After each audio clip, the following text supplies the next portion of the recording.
মসজিদ কেউ যদি নির্মাণ করে অথবা মসজিদ নির্মাণে কেউ যদি সহযোগিতা করে, এই মসজিদ যতদিন পর্যন্ত থাকবে ততদিন পর্যন্ত তার কবরের মধ্যে অটোমেটিক্যালি আল্লাহ রাব্বুল আলামিন সদকায়ে জারিয়ার সওয়াব জারি রাখবেন। সুনান ইবনে মাজার হাদিস নাম্বার 246 عن أبي هريرة رضي الله تعالى عنه قال قال رسول الله صلى الله عليه وسلم إن مما يلحق المؤمن من عمله وحسناته بعد موته কোন মুমিন বান্দা যখন মারা যায় তার সকল আমলের দরজাগুলো বন্ধ হয়ে যায়। মিন আমালিহি ওয়া হাসানাতিহি, কিন্তু মুমিন বান্দার আমলনামার মধ্যে এমন কিছু হাসানাত, এমন কিছু সওয়াব, এমন কিছু কাজের বিনিময় আল্লাহ সুবহানাহু ওয়া তাআলা তার কবরে যাওয়ার পরেও জারি রাখেন। এর মধ্যে একটা হচ্ছে ইলমান আল্লামাহু ওয়া নাশারাহু, এমন ইলম যা সে অন্যকে শিক্ষা দিয়েছেন, অনাশারাহু, এবং সে প্রচার এবং প্রসার করেছে। আপনার কাছে ইসলামের একটা মেসেজ আছে, আপনি সুনিশ্চিতভাবে জানেন এই মেসেজটা এইভাবে হবে। কোরআন এবং সুন্নাহ ভিত্তিক একটা মেসেজ আপনি জানেন, এটা জানার পর আপনি অন্য কাউকে যখন পৌঁছে দিবেন, তিনি এটা আমল করার যত সওয়াব তিনি অর্জন করবেন সমপরিমাণ সওয়াব আল্লাহ তাআলা আপনার আমলনামায় দান করে দিবেন।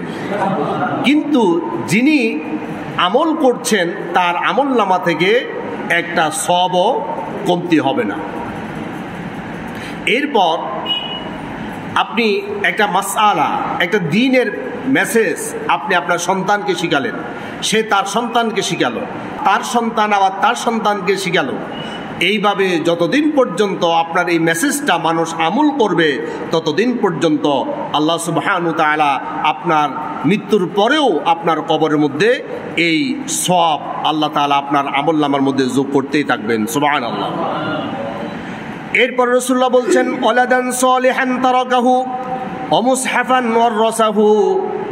ওয়ালাদান সালিহান, কেউ যদি সৎ কর্মপরায়ণ কোনো নেক সন্তান রেখে যেতে পারে, ওই নেক সন্তান যত ভালো ভালো আমল করবে ওই ভালো ভালো আমলের সওয়াব আল্লাহ তাআলা তার পিতামাতার কবরের মধ্যে পৌঁছে দিবে।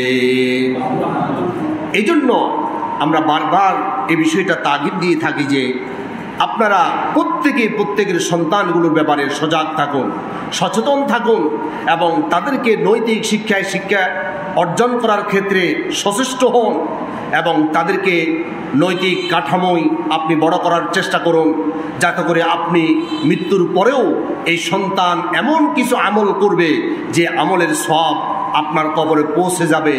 এই সওয়াব দিয়ে আল্লাহ তাআলা আপনার কবরটাকে জান্নাতের বাগান করে দিবে। এটাকে আমরা সবাই চাই না? এই জন্য সন্তানদেরকে নামাজের শিক্ষা দিতে হবে, কোরআন শিক্ষা দিতে হবে, হাদিসের প্র্যাকটিস করাতে হবে, সুন্নাহর প্র্যাকটিস করাতে হবে এবং দৈনন্দিন যে আমলগুলো আছে এই আমলগুলো নিজেও করতে হবে, পরিবারের মধ্যে প্র্যাকটিস করাতে হবে। অমুসহাফান ওয়ারাসাহু, যারা কোরআন শিক্ষা দিবে, এই কোরআন শিক্ষার ওয়ারিস যাদেরকে রেখে যাবে তারা কোরআন তেলাওয়াত যতদিন পর্যন্ত করবে বা অন্যকে শিক্ষা দিবে, এর উপর প্র্যাকটিস যতদিন পর্যন্ত চলবে, আপনি মৃত্যুর পরেও তাদের সমপরিমাণ সওয়াব আল্লাহ তাআলা আপনার আমলনামায় দান করবে। সুবহানাল্লাহ। এরপর রাসূলুল্লাহ বলছেন আও মসজিদান বানাহু, কেউ যদি পৃথিবীতে একটা মসজিদ নির্মাণ করে, ওই মসজিদ কিয়ামত পর্যন্ত চলতে থাকবে, নামাজ চলবে, যতদিন পর্যন্ত নামাজ চলবে সে মৃত্যুর পরেও এই মসজিদে যত মুসল্লিরা নামাজ পড়বে সকল আমলগুলোর সমপরিমাণ সওয়াব আল্লাহ তাআলা ওই বান্দার আমলনামায় দান করে দিবে। আও বাইতান লিইবনি সাবিলি বানাহু, কোনো পথিক এবং মুসাফিরদের জন্য কেউ যদি কোনো মুসাফিরখানা তৈরি করে দেয়, ওই মুসাফিরখানা থেকে যারা উপকৃত হবে ওই উপকারের সওয়াব আল্লাহ তাআলা তার কবরের মধ্যে পৌঁছে দিবে। আও নাহরান আজরাহু, কেউ যদি পানির কোনো নহর সৃষ্টি করে দেয়, এই পানির নহর থেকে যারা পান করবে এবং যারা উপকৃত হবে, যতদিন পর্যন্ত মানুষের উপকার সাধন হবে ততদিন পর্যন্ত তার কবরের মধ্যে এর সওয়াব আল্লাহ তাআলা জারি রাখবেন। আও সাদাকাতান আখরাজাহা মিন মালিহি ফি সিহহাতিহি ওয়া হায়াতিহি, ওই ব্যক্তি সুস্থ অবস্থায় জীবদ্দশায় সে তার মাল থেকে যা কিছু সদকা করেছে, এই সদকাগুলো যতদিন পর্যন্ত মানুষের কল্যাণে ব্যবহৃত হবে ততদিন পর্যন্ত আল্লাহ রাব্বুল আলামিন সদকায়ে জারিয়ার সওয়াব তার আমলনামায় যোগ করতে থাকবেন। রাসূল এবার বলছেন ইয়ালহাকুহু মিন বাদি মাউতিহি, এই সমস্ত সওয়াবগুলো, এই কর্মকাণ্ডের সব জাযাগুলো আল্লাহ রাব্বুল আলামিন তার মৃত্যুর পরেও তার কবরের মধ্যে জারি রাখবেন। সুবহানাল্লাহ।